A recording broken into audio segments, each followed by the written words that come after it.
That young man had given his whole life to his family. He set aside his own dreams and buried his happiness for their sake. In the end it meant nothing. He was betrayed and cut down by his own brother, right before their father's eyes.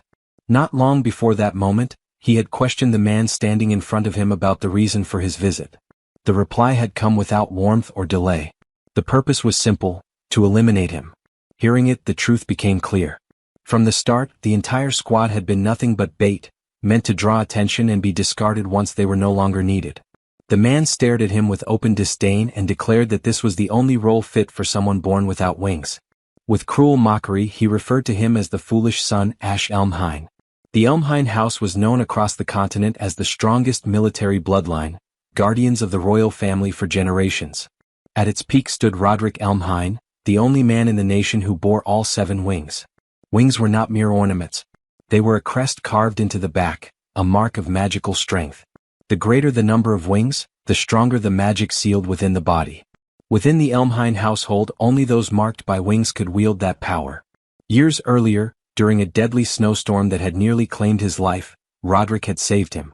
Believing that survival carried meaning, Ash devoted himself completely to repaying that debt. He gave everything.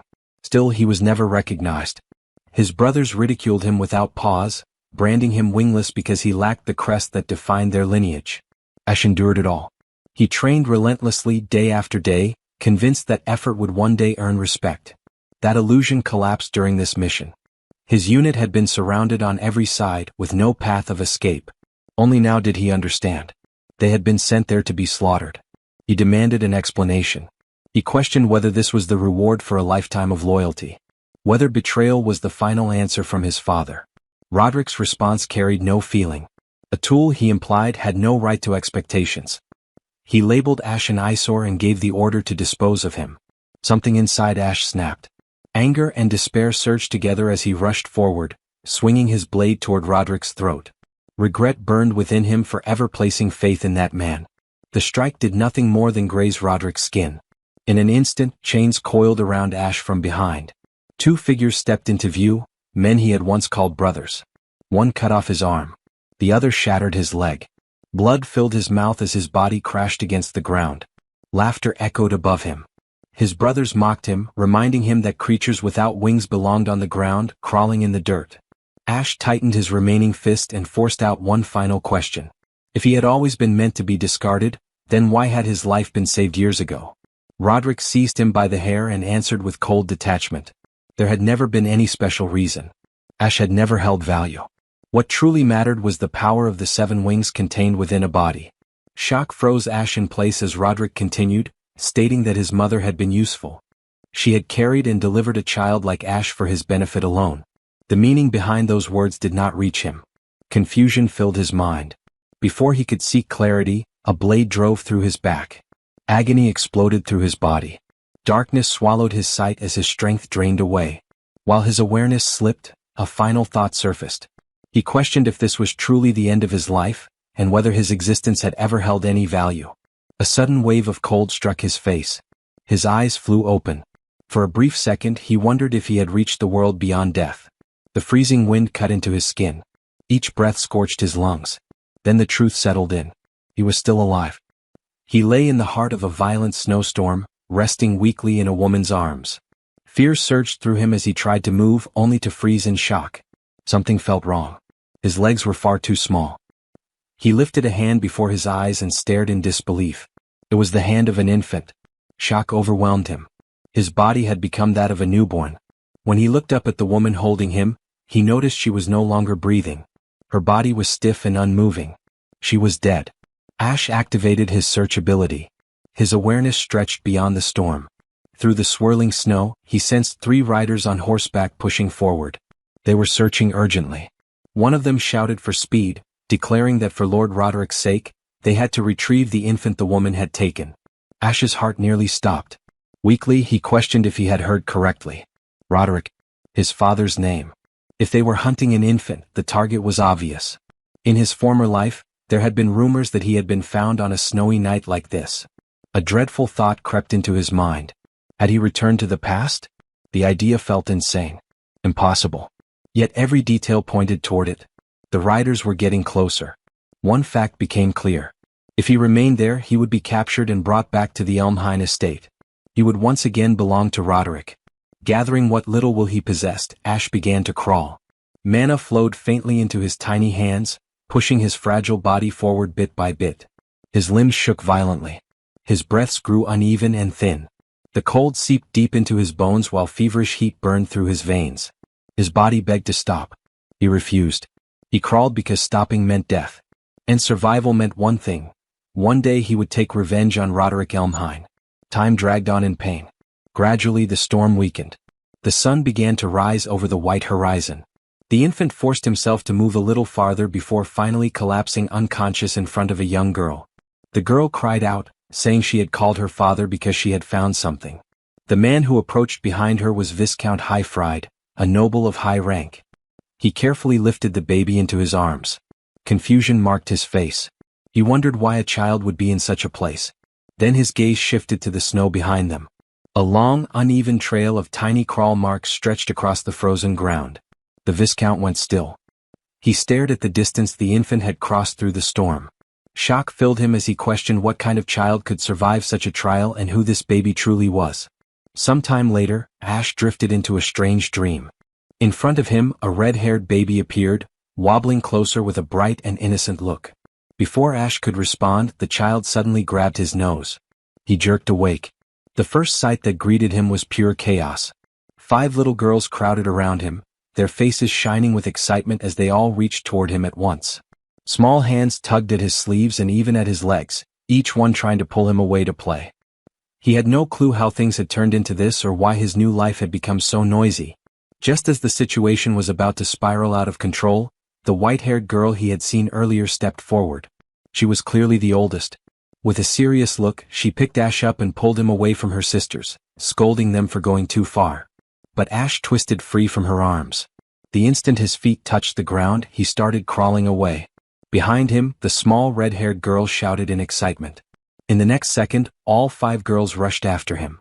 Panic hit him. He did not understand why they were chasing him, yet his instincts screamed that something was wrong. Without thinking, mana flowed through his tiny body. His eyes turned gold. A surge of magic burst from his back. In a flash, he rose off the floor. He was flying. Ash had no idea how it happened. He could not control it. His body spun in the air as he shot upward toward the ceiling. Just before he could crash, a firm pair of arms caught him midair. The man holding him stared in disbelief, commenting that the child had fallen from above and that Ash was truly unusual. As Ash looked up at him, recognition struck hard. The man was Viscount Hefford Elmhine, the older brother of Roderick Elmhine. A cold sensation ran through Ash's soul. Hefford Elmhine, head of the Viscount branch of House Elmhine. In the past, Hefford and Roderick had been known as the twin pillars who defended the royal family. Ash clearly remembered that this Viscount and his entire household would later die during a civil war. That memory confirmed everything. He had truly returned to the past. A bitter feeling rose inside him. He had escaped the main house, only to be discovered by another branch of the same bloodline. Not long after, Ash found himself resting in the arms of the Viscount's wife. She spoke softly, explaining that his magic had gone out of control and caused him to rise into the air. She admitted she had sensed from the beginning that he was not an ordinary child. Looking at his small face, she smiled gently and kissed him, assuring him that although it must have been frightening, he was safe now. Ash went still. He had never known warmth like this. From nearby, Viscount Hefford observed them in silence. After a short pause, he stated firmly that the child carried immense power. Carefully, he lifted Ash's clothing to reveal the mark that proved it. The Viscount's wife gasped when she saw it reflected in the mirror. Clear on Ash's back was the mark of the 7 wings. His thoughts went blank. Then memories surged forward, and his father's voice echoed inside his mind. Roderick's icy words about needing the power of the 7 wings inside his body echoed clearly in his mind. At last, everything connected. That night in the snow, the so-called act of salvation had never been mercy. Roderick had pulled him from death for a single purpose, to take the 7 wings for himself. Rage boiled inside Ash. His own father had torn the wings from his body and then mocked him as if he had been born without them. The woman holding him grew serious and asked the Viscount what should be done with the child. In her arms, Ash felt panic rise. This was a critical moment. He could not allow the power of the 7 wings to return to House Elmhine. He needed that strength to survive. He needed it for revenge. Then the Viscount made his decision. Calm and firm, he announced that he would raise the boy as his own son. Silence filled the room. Ash stared at him, stunned. Viscount Hefford slowly reached out and gently brushed the baby's hair. He described the child as a fledgling who had not yet learned to fly and stated that he would protect and guide him until the day he could rise on his own. Ash could not respond. He had never been treated with such warmth. A sudden noise struck near the doorway. The 5 girls who had been secretly listening lost their balance and tumbled into the room. The Viscount looked at them calmly and asked if they had been spying.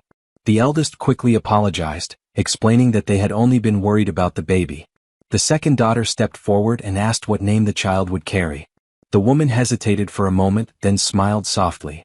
Lifting the baby slightly, she declared that his name would be Aster, like a newly born star shining within their house. 10 years passed in what felt like an instant. The setting shifted to the Grand Mansion, where the yearly sword dance assembly was being held. A carriage rolled to a controlled stop at the gates. Viscount Hefford Elmhine stepped down first, and a guard immediately bowed in respect. Soon after, a young man exited the carriage. It was Aster. No longer a helpless infant, he had grown into a tall and steady teenager. His calm eyes carried a weight far beyond his years. He turned back toward the carriage and extended his hand, reminding his sister to step down carefully. A red-haired girl placed her hand in his and descended with a bright smile. She was Alphen, once the red-haired baby who had pinched his nose, now his younger sister. Together, the siblings walked into a vast ballroom filled with light.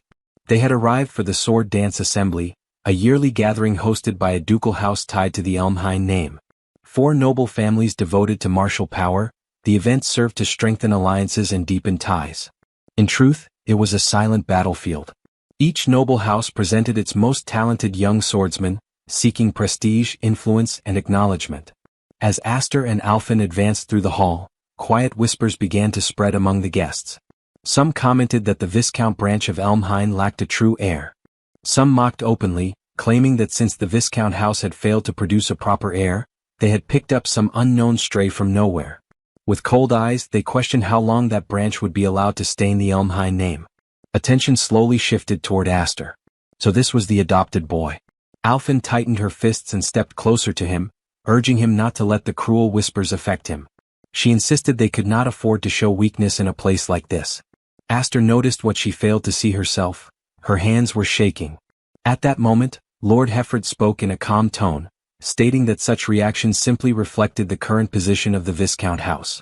As they paused before the towering gates, he turned to Aster and made it clear that he wanted him to witness this reality. He questioned whether Aster felt frustrated by their standing. Aster responded with a faint smile, expressing that this level of cold reception suited him well enough. Hefford let out a quiet laugh, clearly satisfied, and admitted that such an answer was reassuring.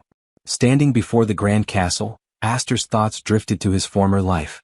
Back then he had been the shame of House Elmhine. His first step into noble society had turned into a complete disaster. This very place carried painful memories. But now everything was different. The 7 wings rested within him. He was no longer the same powerless child. His eyes sharpened with silent resolve. This time he would reshape his destiny. The family advanced toward the massive entrance. From a high window, 2 young men observed their approach with clear disdain. They were the same brothers who had tormented him in his past life. Aster noticed them, yet his expression remained steady.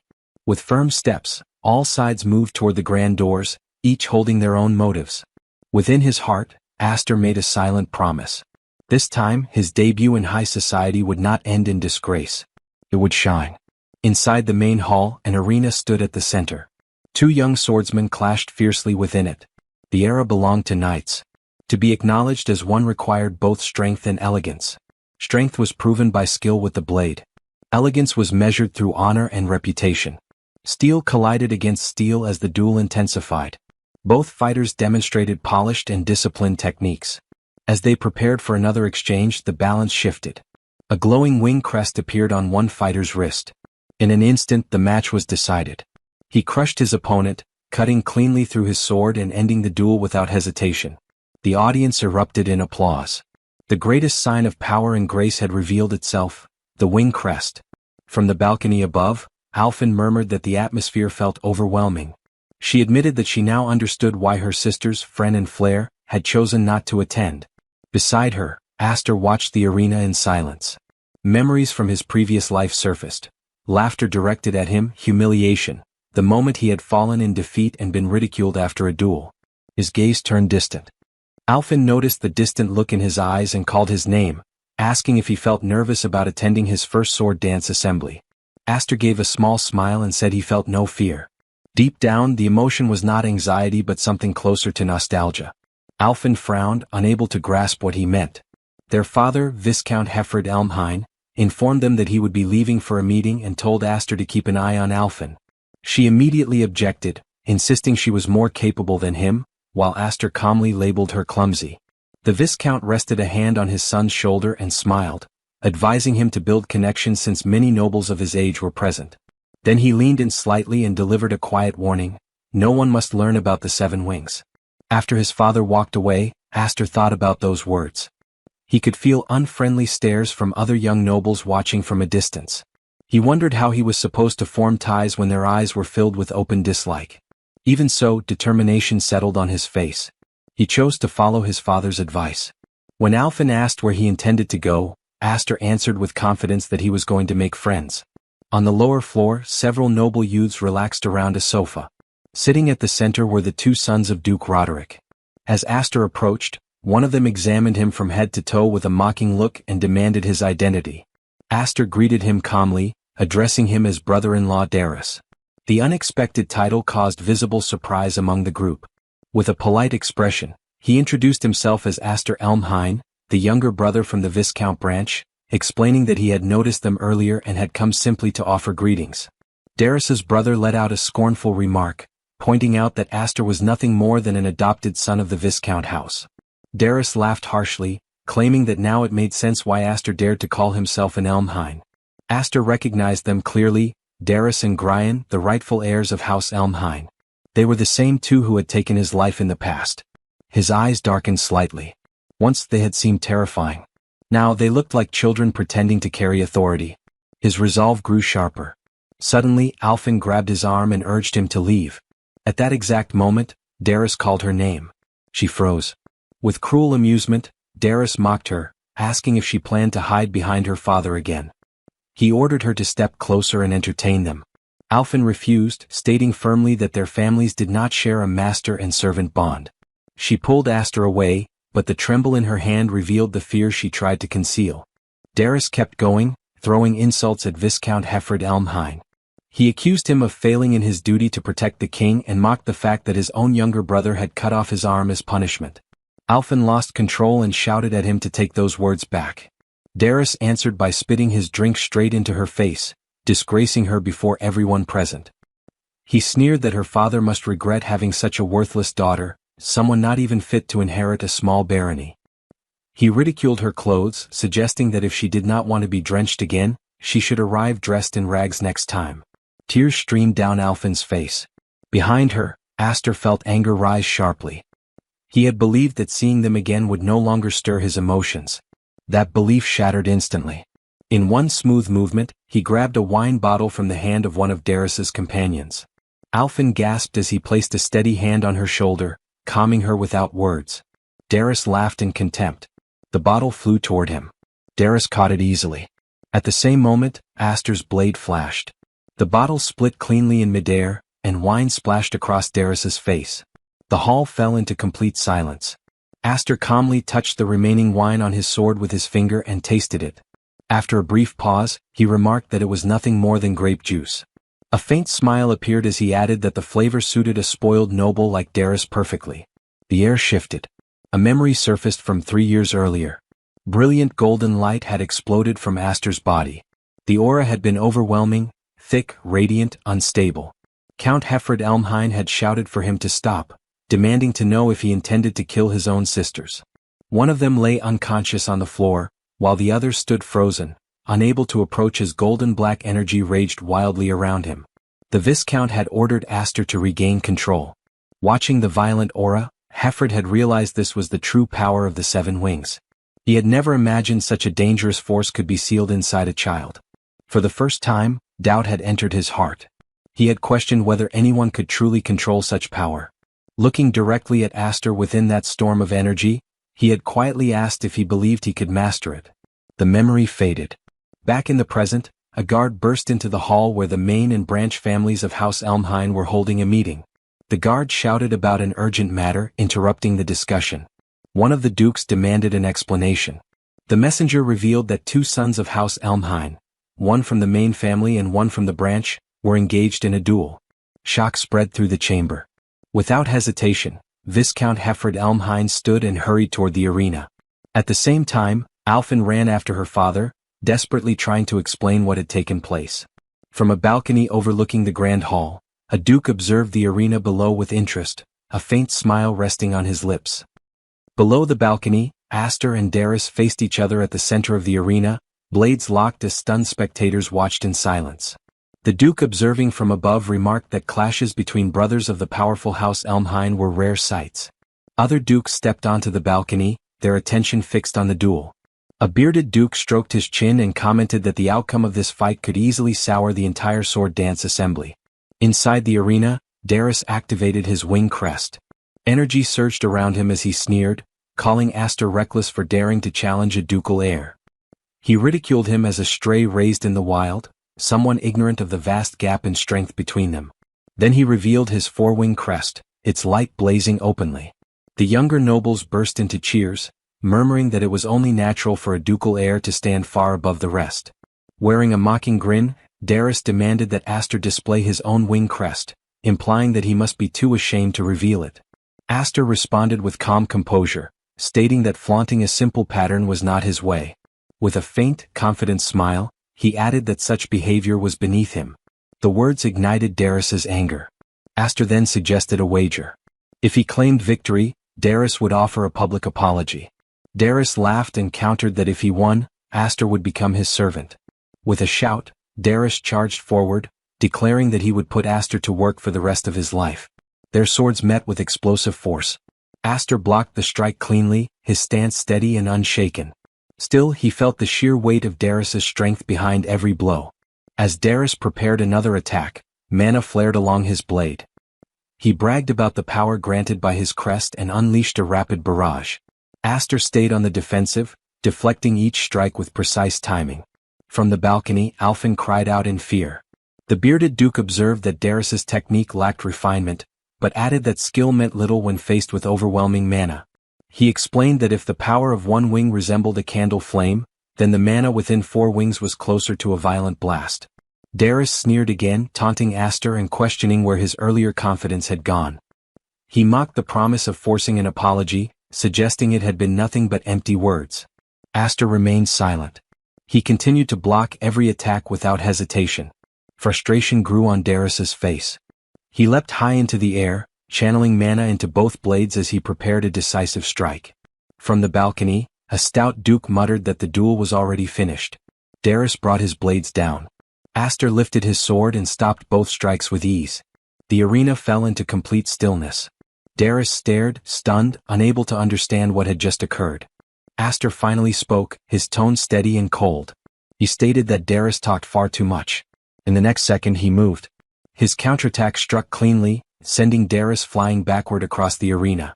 Golden light flowed along Aster's blade as he channeled mana into it. Inside he reflected on the past 10 years spent within the Viscount's household, years of discipline, restraint, and patience. He had endured everything, holding back, waiting for this exact moment. Every strike Daryus attempted afterward was cut down without mercy. Aster made it clear that all those years had been preparation for this chance, to crush him completely. He advanced with overwhelming pressure. Daryus crossed both swords to block, but the force drove him down to one knee. Even Daryus's own brother stared in disbelief. The pride of the main family being pushed back so easily was beyond reason. Daryus muttered in shock, reminding Aster that he possessed 4 wings. Aster gave no reply. He simply poured more mana into his sword. A sharp cracking sound rang out. A visible fracture spread across Daryus's blade. The watching nobles were stunned. The duel had turned entirely one-sided. Murmurs rippled through the crowd. It seemed House Elmhain still harbored a monster like this. Black and gold aura erupted violently from Aster's body, twisting together like a raging storm. On the balcony, Viscount Hefford clenched his fist, realizing the situation was spiraling out of control. Daryus was completely overwhelmed. Inside Aster's mind, old memories rose, the cruel laughter from his previous life, the blade that had killed him, the humiliation and pain. The power of the 7 wings roared within him. He stepped forward, ready to finish it. From above, his father's voice called out, urging him to stop and regain control. Aster halted at the final instant. His last strike fell. Both of Daryus's swords shattered cleanly and dropped to the floor. Silence swallowed the arena. Daryus collapsed, frozen in terror, staring at Aster's blade embedded in the ground just inches from his body. His legs shook uncontrollably, and whatever pride he had left disappeared. Aster looked down at him and spoke with icy calm.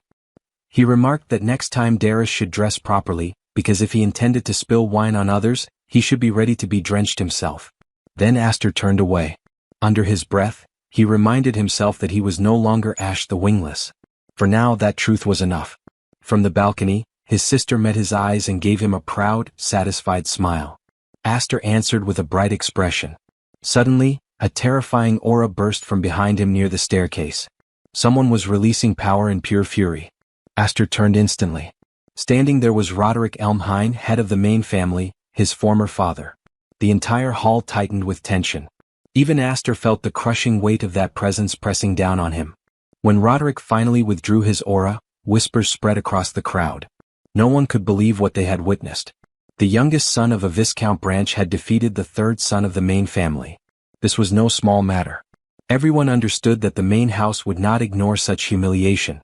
Roderick stepped forward. Aster remained calm, posture straight, already prepared for what would follow. On the ground, Daryus's face twisted with strange satisfaction. Daryus forced himself upright and grabbed onto his father's robes. A twisted laugh escaped him as he hurled insults at Aster, calling him a bastard who dared challenge the main family despite being nothing more than a tainted half-blood. He pleaded for his father to step in and crush him with overwhelming power. Roderick did not spare Aster a glance. His eyes turned cold as he looked down at Daryus. Without warning, he drove the sheath of his sword straight through his own son's hand. A sharp crack rang out as Daryus's palm slammed against the floor. A scream tore from his throat. Shock rippled across the hall. Grian stood frozen, unable to process what had just happened. Roderick's voice remained calm yet merciless. He questioned why someone who had lost so completely dared to laugh after dragging the family's honor through the dirt. Lifting his sword, he declared that a man incapable of avenging himself had no right to wield a blade. From the balcony, Viscount Hefford understood his brother's intention and called out for him to stop. The hall fell silent. Aster had stepped forward. He placed himself directly in the path of Roderick's sword. Roderick's gaze shifted to him, demanding to know what he thought he was doing. Aster answered evenly. Daryus had not yet apologized to his sister. Any punishment could wait until that was done. Roderick's aura burst outward violently. Fury twisted his expression as he snarled that an orphan taken in by Hefford dared to stand before him. He questioned whether Aster truly believed himself to be part of House Elmhine without sharing its blood. Aster did not move. He stated firmly that he was the Viscount's son, regardless of blood. From his father, he had learned the pride of a knight and the burden carried by a family name. Roderick's eyes flicked briefly toward Hefford on the balcony. Then his expression hardened further. He declared that as a member of the Viscount branch, Aster had brought unnecessary disgrace upon the honor of the main house. He invoked the legacy of the Elmhine name, the pillar of 12,000 knights and the sword that defended the king. Such an offense, he said, could not be dismissed as a childish dispute. The dukes from the branch families observed carefully, eager to see how the confrontation would unfold. Roderick continued, reminding Aster that his father had once sacrificed an arm as compensation for disloyalty. He demanded to know what Aster was prepared to offer in return. Aster responded without hesitation. This had not been a petty quarrel. It had been a proper duel. He had answered insult with steel. He repeated Roderick's own principle. Those unable to claim revenge for themselves had no right to lift a sword. Then, with cold certainty, Aster declared that he had no intention of surrendering even a single finger. On the balcony, Alphen clenched her teeth as she listened to every word her brother spoke. The bearded duke stared in stunned silence. The blue-haired duke suddenly broke into loud laughter, stunned that the one daring to oppose Roderick Elmhine was merely a 10-year-old child. Roderick remained silent, studying Aster for a long moment. Then, without haste, he returned his sword to its sheath. He instructed Aster to take his stance. Aster did not fully grasp his meaning, but he complied. In the next instant, steel flashed. Aster's body was hurled backward. He crashed violently into the far wall beyond the arena. The impact split stone and echoed through the hall. Alfin screamed. From the balcony, Viscount Hefford shouted his brother's name in fury. He leapt down with his sword drawn, charging at Roderick. The strike was stopped effortlessly. Roderick blocked the blow without even shifting his footing. Hefford abandoned the clash at once and rushed toward Aster, panic in his voice as he called for his son. What he saw froze him. Aster was standing. His sword lay shattered. Blood marked his body, yet his posture remained steady. His expression had not changed. Roderick glanced at him one final time. Without another word, he turned and walked away. Daryus followed in silence. Aster swayed slightly but forced himself upright.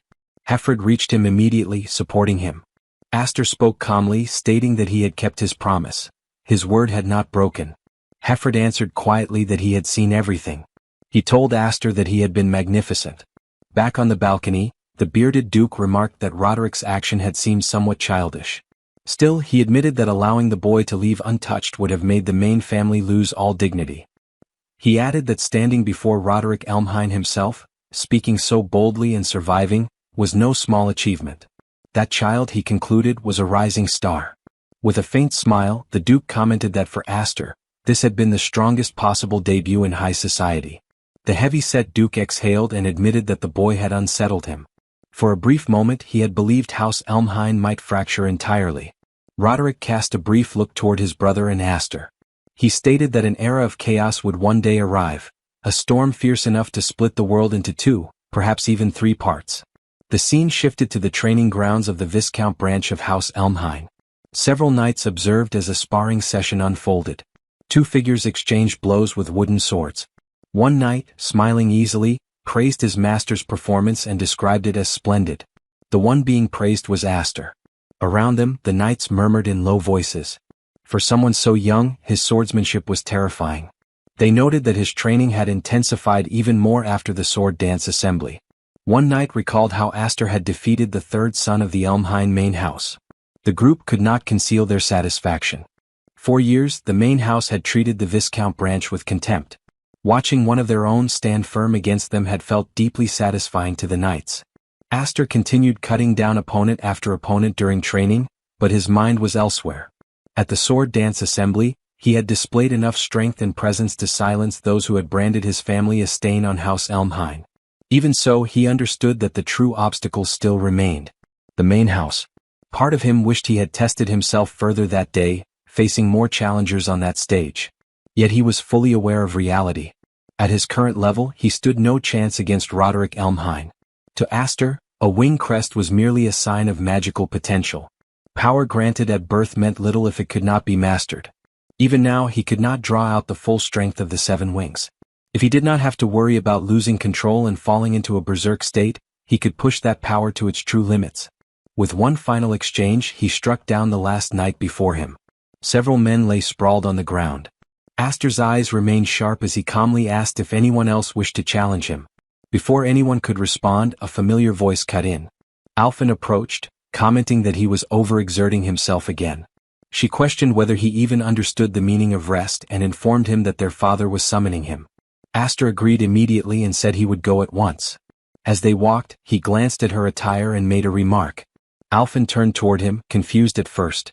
Aster explained that it was unusual to see her dressed like that, since she once disliked the outfit for lacking charm.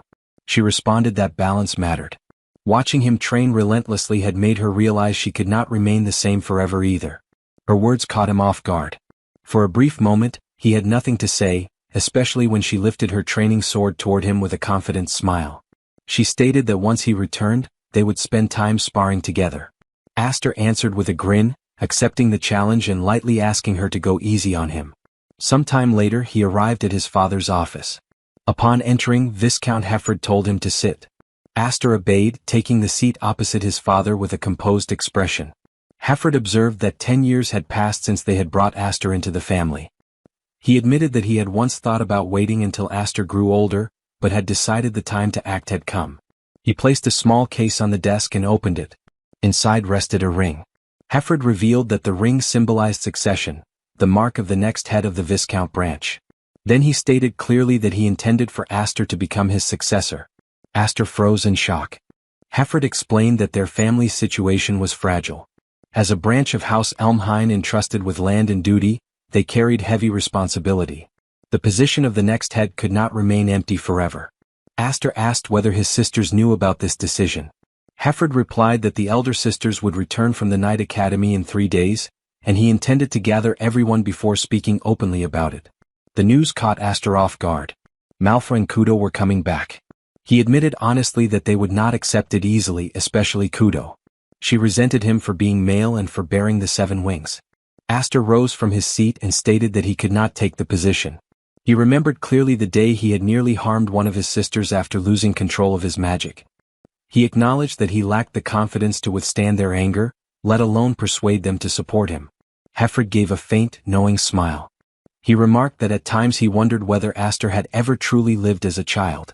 Reaching to the side, he picked up another box and explained that the ring shown earlier had originally been intended as a reward for Aster's performance at the sword dance assembly. He set the new box on the table. After reconsidering, he believed Aster would value what was inside far more. When Aster opened it, his breath caught. Resting inside was the magic sword Gram. Hefford explained that Gram was a blade capable of devouring magic, a weapon designed to regulate and restrain the overwhelming force of the 7 wings. Soon after, father and son stood deep within a forest. Hefford remarked that the location would be suitable. Aster questioned the need to travel so far.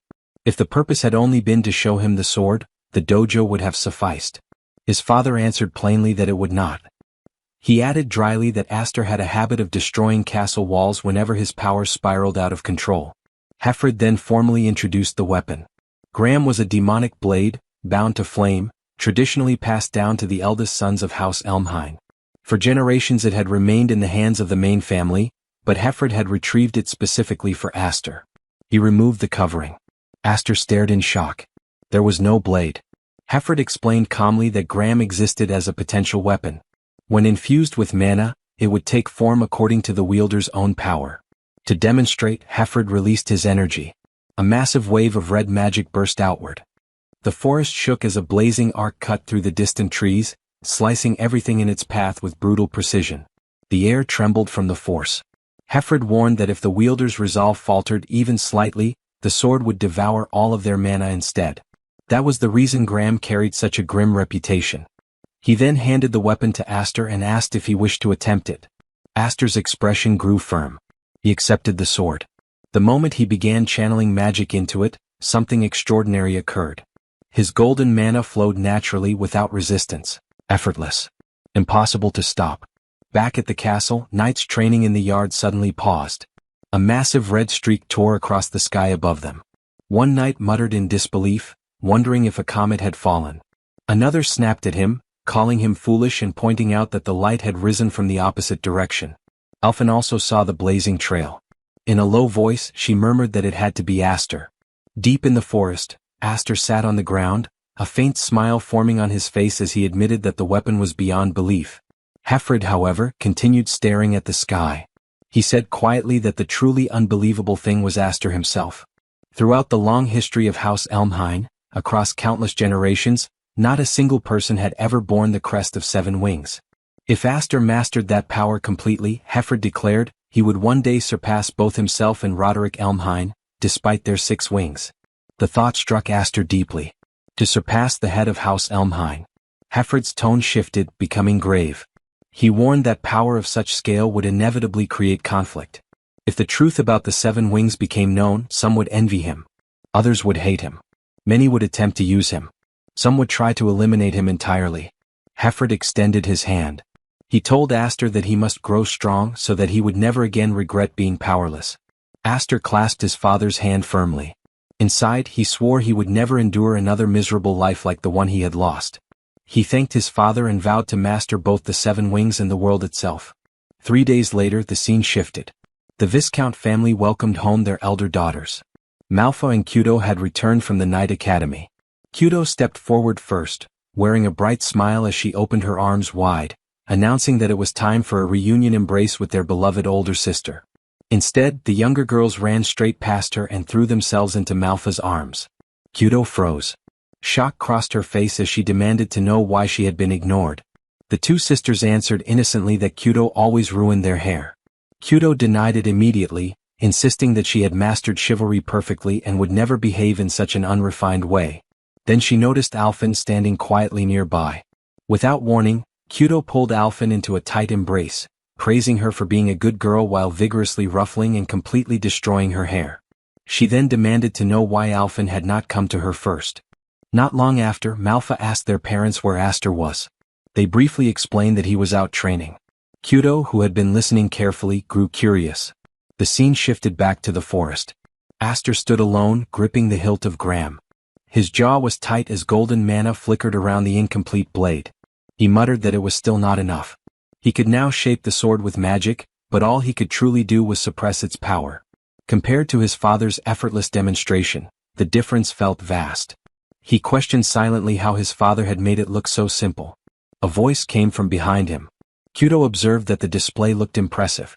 Aster turned in surprise and asked if Sister Kudo had returned. She gave a faint smile and remarked that he had not even appeared to welcome his returning sister, calling it rather cold. She questioned whether he no longer considered them important, or if he now believed himself exceptional. She added that she had heard everything about the sword dance assembly. Even at the Knight Academy, his name had been circulating. Their father, she noted, must be proud. Aster responded calmly that he had also heard of Kudo's accomplishments.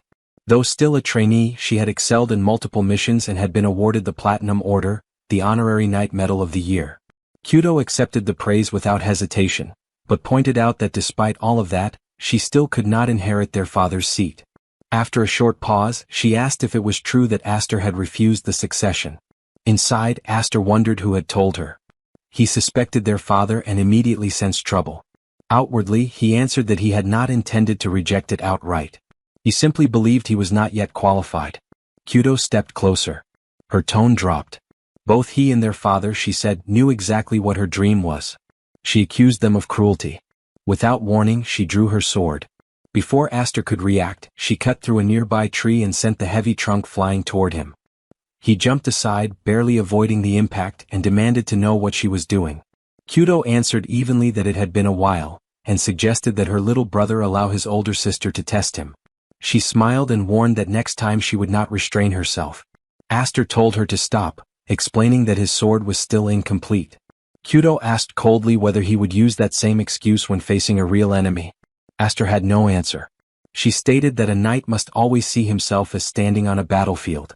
If he continued to hold back, she warned, she would crush him. With that, she launched herself into the air. Aster understood immediately that she was serious. He was barely maintaining control of his magic, but he had no choice. He poured mana into Graham. Because he knew one thing clearly, if he did not, Sister Kudo would truly attempt to kill him. Their battle raged deeper into the forest.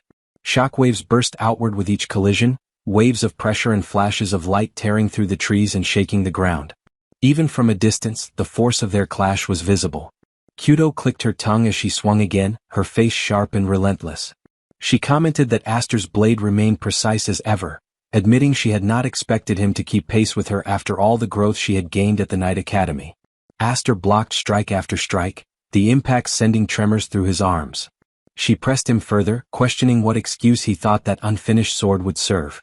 Before he could respond properly, she twisted her stance and launched him backward with crushing force.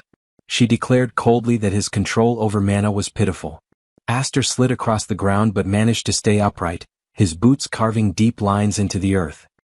He looked up at her and observed that she remained as merciless as he remembered. His thoughts drifted inward. Kudo had always been this way. As the only male in the family with the formal right to inherit, and as the bearer of a wing crest superior to anyone else within the household, he had always stood in her path. To her, his very existence felt unjust. She was like a storm, ready to clash at the slightest hint of unfairness. If he had to define it simply, she was his natural enemy. Without warning, Kudo leapt high into the air. The instant Aster saw her rise, he understood what was coming. She brought her sword down with devastating force. The impact exploded against the forest floor, sending another violent shockwave rippling outward. Kudo looked down at him and declared that he was unfit to become the next head of the family. The scene shifted. Inside their father's study, Alphen stood by the window, clearly uneasy. She questioned whether it was truly wise to leave those two alone, pointing out that a clash between siblings at that level could end in death. Hefford answered calmly that the two of them were strong rivals. They might act recklessly, he admitted, but it would not go that far. Still unsettled, Alphen said she hoped he was right. After a moment of silence, she asked why her sisters had been summoned back from the Night Academy in the first place. She sensed that it was not merely about succession. Hefford opened a drawer and retrieved something. The instant Alphen saw it, her breath caught. It was a sealed envelope bearing the mark of the Elmhine family. Her father explained that it was a formal summons from the Elmhine main house. Hefford added that the elders who held true authority within the core of the family seemed eager to see their grandchild in person. Alphen quietly asked whether the matter was truly that grave. Hefford answered without pause. At its worst, he said, they could lose Aster. Meanwhile, deep within the forest, the clash continued. Steel met steel again and again, each collision sending shockwaves tearing through the trees. As their blades crossed, Aster spoke firmly, telling Kudo to stop speaking recklessly. He reminded her that he had already refused the position of successor and that she knew it. Kudo lifted her sword high, irritation twisting her face. She responded that his refusal was precisely what she could not accept. Her blade came down with crushing force. Aster barely caught the strike.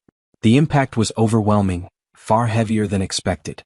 It did not feel like facing a refined swordsman. It felt like standing before a troll swinging a massive warhammer without restraint. Kudo forced even more strength into the blow. At the final instant, Aster twisted his wrist and flipped his blade aside.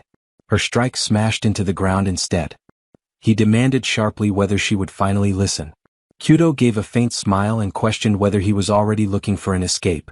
Then she unleashed her raw power without holding back. Aster was thrown sideways, crashing into a tree. The bark shattered behind him.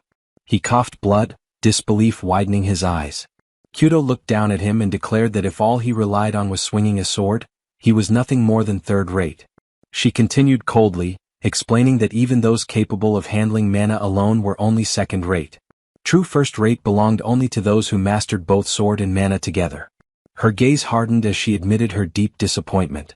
She explained that the difference in wing crests directly determined the amount of mana one could command. Even a single wing gap meant nearly triple the power. In terms of raw strength and endurance, she, bearing 5 wings, was already 2 full stages below him and his 7-wing crest. Yet, despite that advantage, he avoided direct clashes of power and leaned on refined technique instead. Another faint smile crossed her face as she asked whether he truly lacked faith in his own strength, or whether he feared losing control again, just as he had 3 years earlier. Her words struck deeper than any blade. Aster froze. Shock rippled through him as the thought formed. Was he still afraid because of that incident? He had never consciously faced that possibility. For the first time, he wondered if he had been limiting himself without realizing it. His gaze dropped to the hilt of his sword. He muttered inwardly that perhaps Graham felt unstable for the same reason, because he had been forcibly suppressing his mana all along. Kudo's expression grew firm. She stated that Aster possessed everything she had ever desired. If he intended to let those blessings decay through arrogance and hesitation, then he should surrender them to her instead. Kudo rushed forward, no longer hiding her killing intent. Aster did not retreat. He faced her full-powered strike head-on and answered with his own swing. The collision thundered through the forest, shaking the trees around them. Kudo was pushed backward, her footing slipping as disbelief crossed her face.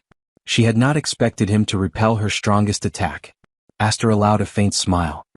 He told her that her words had finally forced him to awaken. Then he accelerated. Kudo narrowed her eyes, wondering why he was charging without even stabilizing his blade.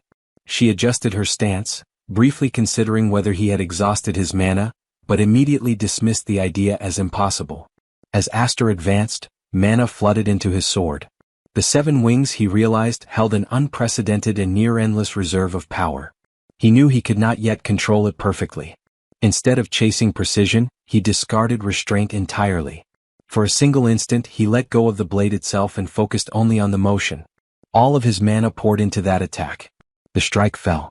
Kudo blocked it with ease. She steadied herself and gave a faint smile, questioning whether he was acting on impulse again. Aster met her eyes with complete seriousness. He declared that he had no intention of wasting this second life. He would seize the power of the 7 wings, the sword Graham, and even his place within the family. These were things he had never been able to claim before, no matter how hard he had struggled. At the mention of a second life, Kudo froze for the briefest moment. Shock flickered across her face. Aster closed the gap. Mana surged violently into his blade.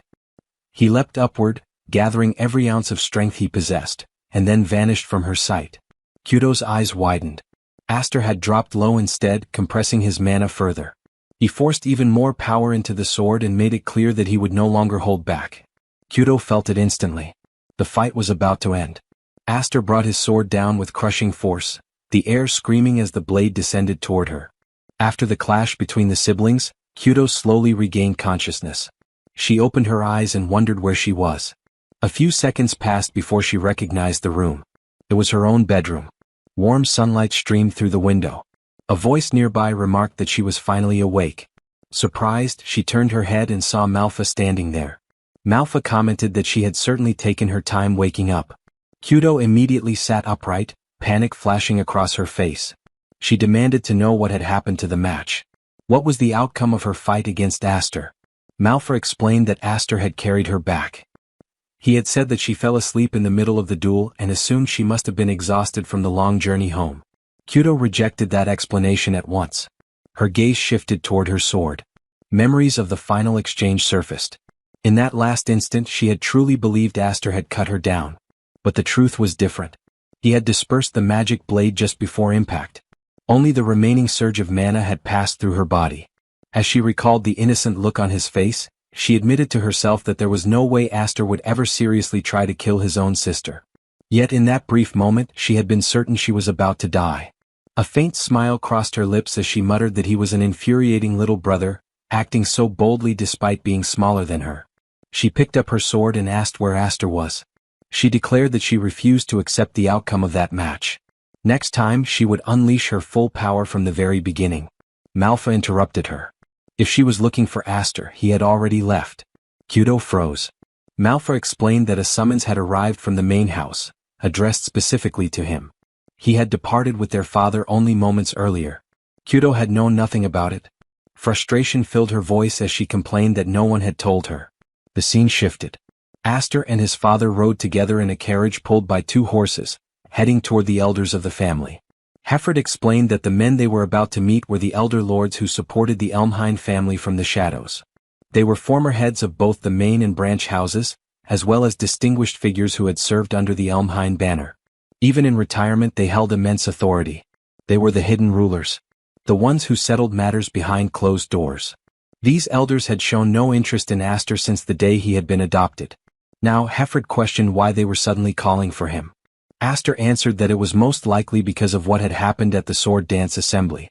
He had heard that the elders of Elmhind valued the family's reputation above wealth, and even above their own lives. He added that those who tarnished the family's name were thrown into beast cages and used as feed. His father looked surprised and asked where he had heard such a story. Aster answered vaguely, saying it was something from long ago. Then he added that he was prepared for whatever awaited him, vigilante punishment or even exile. His father questioned whether it had truly been fine to leave without saying goodbye to his sisters. Aster replied that it was fine. He had originally planned to leave the moment his sisters returned anyway. Kudo disliked him. It was better if he stayed out of her sight. Without him around she could breathe easier. His hand brushed the hilt of his sword. Thanks to Kudo he had begun to understand how to properly handle Graham. With a serious expression, he told his father that he now felt capable of drawing out even more of the Seven Wings' power. Whatever happened next, his father should not come to rescue him. He was prepared to survive on his own.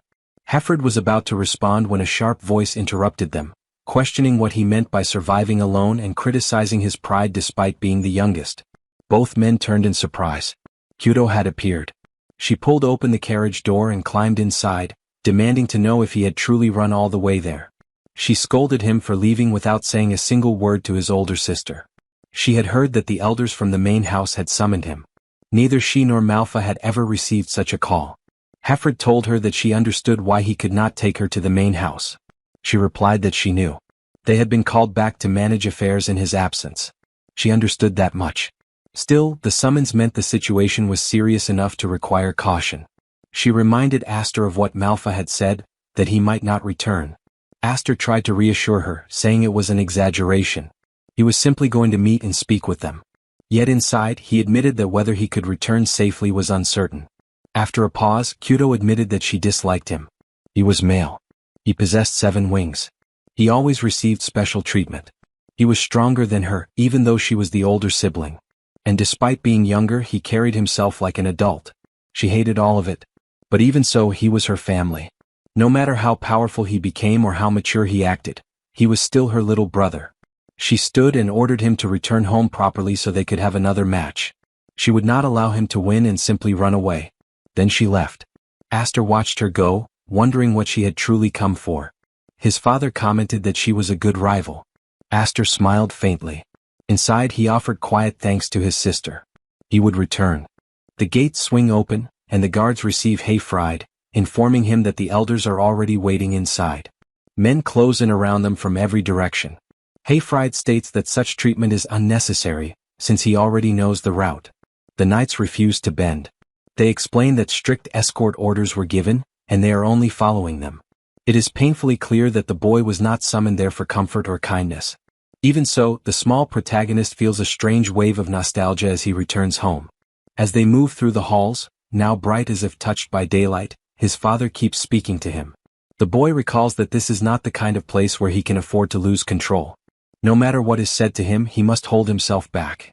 He makes it clear that his reaction will depend on how those old men behave.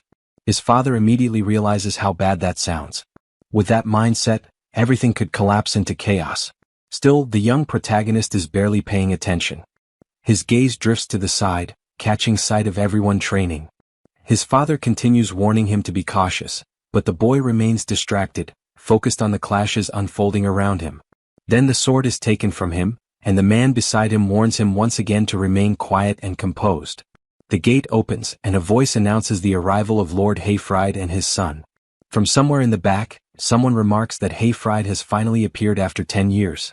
Hayfried drops to one knee and greets the 6th head, now known as the Great Elder. At that moment, the young protagonist fixes his eyes on the man standing behind everything in that place, the deepest shadow within the family, the one called Zenny's. At Zenny's side stand all the figures of power, every influential person gathered in one place. The boy recognizes some of their faces from the dance festival. But Roderick is missing. Zenny's immediately states that the one the boy is searching for is not in that room. As the commander of the knights who serve the royal family directly, he has no time to waste on matters he considers beneath notice. He calls it a trivial matter, yet nearly 40 people are gathered in that chamber. The protagonist thinks back to his former life. Back then, he had been treated as such filth within that family that he had never even seen that old man's face once. Even so, one thing is clear to him. If that many high-ranking figures are present, then something serious is unfolding. Hayfried then demands to know what kind of trivial issue was important enough to drag them there. Zenny's answers that they should already know. Hayfried's dog caused trouble at the dance festival. The protagonist had already expected that answer. Hayfried responds that if this is about the conflict with Roderick, then the matter has already been settled. But Zenny's dismisses that at once, saying it was nothing but a public act. It does not erase the stain left on the family's name. According to him, the real mistake happened much earlier, the moment this family chose to bring in an adopted child in the first place. Worse still, that same child ended up dragging the family name through the dirt. Because of that, they claim there is only one option left: exile the boy. And Hayfried's household will not escape untouched either. The protagonist asks why, since he alone is responsible for everything that happened. His father had no part in it. But Hayfried says nothing. Then he falls silent. The old man in the back speaks up, saying that the boy truly was not raised the right way. A child had no place stepping into a discussion among adults. In his eyes, the boy understands nothing about the weight of this family's name. He knows nothing of the conflicts and betrayals that built the path to the top. Even inside that very room at that very moment, many of those present desire only one thing: peace. Because of that, they need certainty that none of them will ever bring harm to the family. Then the old man turns the pressure toward Hayfried, reminding him of the time he failed, disgraced the family name, and paid for it when Roderick cut off his arm in that same room. It all drags back to that day again. But this time the demand is even worse. Now they want him to cut the boy's throat. If he does it, the matter will be erased and buried. Hayfried refuses without hesitation, making it clear that he would rather lose his own life than strike down his own son. Zenny's presses him once more, asking if he truly means that. Because if that is his answer, then today becomes the day he dies. And not only him. His wife dies. His daughters die. Everyone tied to him dies. The Viscount's entire house will be torn apart. Everyone in the room moves aside. Blades surround them from every direction. Then the protagonist speaks, asking what exactly the great elder is so afraid of. To him, it is miserable to watch a full-grown man act like that while shaking in fear. Fear of being bitten by his own dog. They can exile him or do whatever they want with him. But the moment they try to touch his family, everything changes. At that point he makes it clear that the one who will die is no longer him. At the same time he lifts his shirt and reveals the tattoo to everyone in the room, declaring through that act that if his family is killed, they will make an enemy of a seven-winged being. But the reality is simple. They can also kill him. And if he dies too, then he is no longer their enemy. That option still remains wide open before them. Seeing that mark, one person reacts in disbelief, wondering if it could really be the emblem of the seven wings. Another elder immediately rejects the idea, insisting that it has to be fake, since for hundreds of years that symbol appearing on a human body has been unheard of. Yet the fat elder cannot deny what is in front of him. That crest is impossible to mistake. As all of this unfolds, Zenith Elmheim steps forward, his voice cutting through the room with a heavy edge. He demands to know whether the boy truly understands the meaning of what he is showing them. The words hang in the air, tense and pressing down on everyone present. Hearing that, Aster answers in an almost casual way. But behind that tone sits a strange kind of confidence. To him the meaning seems obvious. The greater the number of wings, the more shocked people become. At that moment, the scene shifts to a blue-haired figure who has been watching everything with close attention. Instead of panic, a low laugh slips out of him. Rather than stopping the scene, he urges it to continue. His amusement clashes hard with the heavy mood in the room. Meanwhile, someone else nearby looks deeply shaken, clearly disturbed by what is unfolding before them. Watching every reaction around him, Zenith speaks again. This time, his explanation comes with full seriousness. To begin with, the wing emblem is an organ used to create magical power, a force once shared with humans by spirits long ago. By passing that power from parent to child, humans were able to deepen it and strengthen it over many generations. Even so, no one has ever reached the level of seven wings. That statement sends a wave through the room. Aster's expression hardens slightly as he questions whether that means he belongs to the spirit clan. Zenith holds his gaze and gives a steady answer. If those seven wings are real, then that may indeed be the truth. The tension grows even heavier. At the same time, Viscount Hayfried is seen staring at his son in stunned silence, the full weight of that revelation clear on his face. But Aster steps forward without a trace of hesitation. He states firmly that he is a child of the Viscount's house. At this point his birth no longer matters. His voice turns colder, sharper, filled with resolve. What matters now is whether everyone in that room truly has the determination to make an enemy of him. The very air seems to freeze as those words spread through the chamber. The revelation of the seven wings stops being just a shocking truth and turns into something far more dangerous, a direct challenge. Without the slightest pause he continues. His tone remains calm, but every word is measured. If he were to be cast out of Elmheim, then many among the martial nobility would most likely welcome someone with seven wings. And if that happens, then for those already living in fear of rebellion, the danger would grow far worse. His voice does not rise.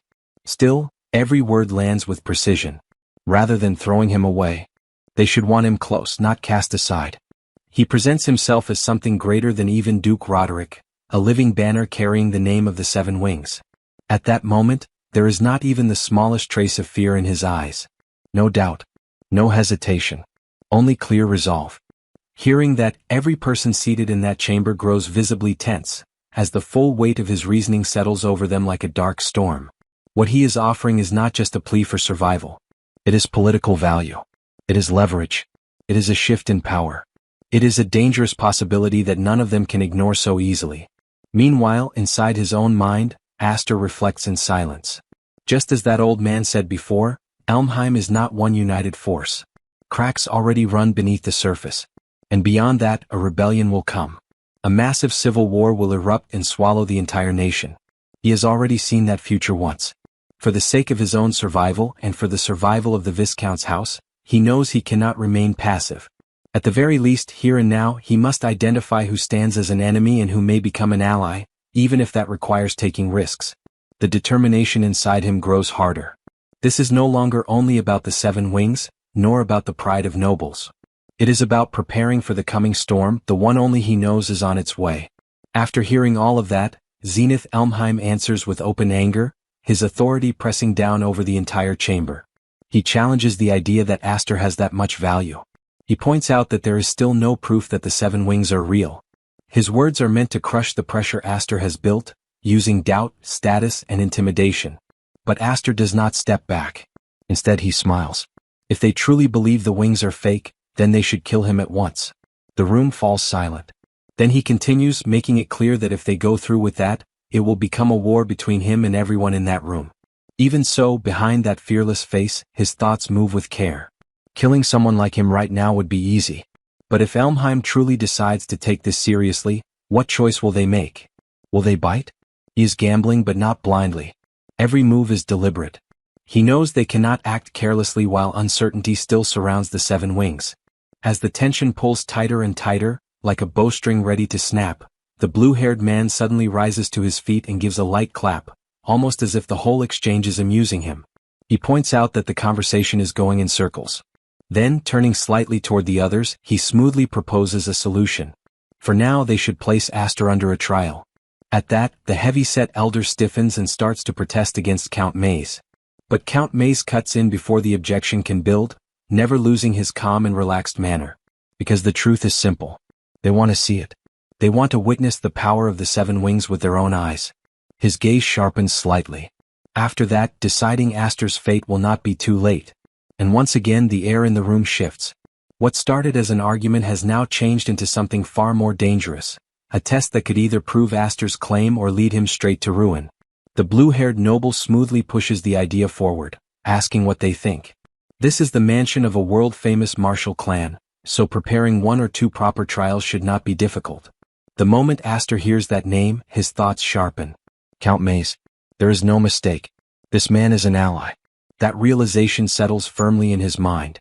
The timing of the proposal, the flow of the discussion, the way the conversation was turned, it all points to the same thing.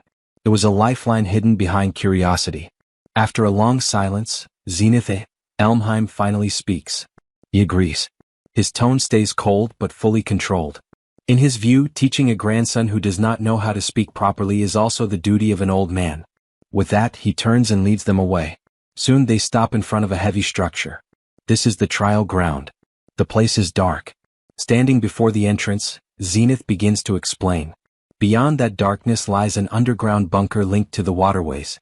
It was first built as an emergency shelter for evacuation. But now they are keeping a single magic beast inside it. Then he pauses on purpose. The trial is simple. Defeat that magic beast. That is all. The plainness of those words only makes the weight of the challenge feel even heavier. Hearing that, Viscount Hayfried lets out a deep sigh, unable to hide his frustration. The boy had always been troublesome. Always crying. Always screaming. And even after being warned over and over to keep the existence of the 7 wings hidden, he still ended up here. There is disappointment in his voice. But there is worry too. Aster listens in silence. Then, without arguing further, he steps forward and places his hand on the door. Something that obvious could never stay hidden forever. He says it calmly as he pushes the door open. To him this was the perfect chance. The heavy door groans as it opens and thick, cold darkness spills out from inside. Whatever waits beyond is not just a beast. It is proof. And Aster walks toward it without hesitation. Hearing his son's resolve, Viscount Hayfried calls out to him one last time, his voice carrying both command and concern. He warns him not to lower his guard. Aster answers at once. Then he leaves. As he turns away, he briefly looks toward the blue-haired noble. Count Maze is smiling quietly, watching everything with calm interest. That faint smile stays in Aster's mind as he begins to descend. The moment he steps into the underground bunker, darkness closes in around him. The air is wet and heavy. The silence feels dense. It is clearly dark, but not so dark that he cannot see. And then he notices it. A severed head lies on the ground. Even in the dim light, the sight is unmistakable. At that moment, a voice echoes down from above, cold and detached. It says that even that one had been given a chance to clear his name. He had done nothing but cry and scream until the very end. Watching it had been unbearable. They are speaking about Duke Roderick, the very owner of the severed head lying before Aster. The voice continues, carrying a faint but clear warning. It tells him not to disappoint them now. The meaning is obvious. This is not simply a test. It is a judgment. Then all at once the ground seems to shake. A huge presence rises from the darkness in front of Aster. A gigantic beast, terrifying and overflowing with power, stands before him. Its roar is enough to shake the entire underground chamber. The sound is so violent that it feels as if the walls themselves could split under that pressure. Aster tightens his grip on his sword. The blade gives off a faint shine in the dark. From above, the declaration comes again. Merciless. Now the trial begins.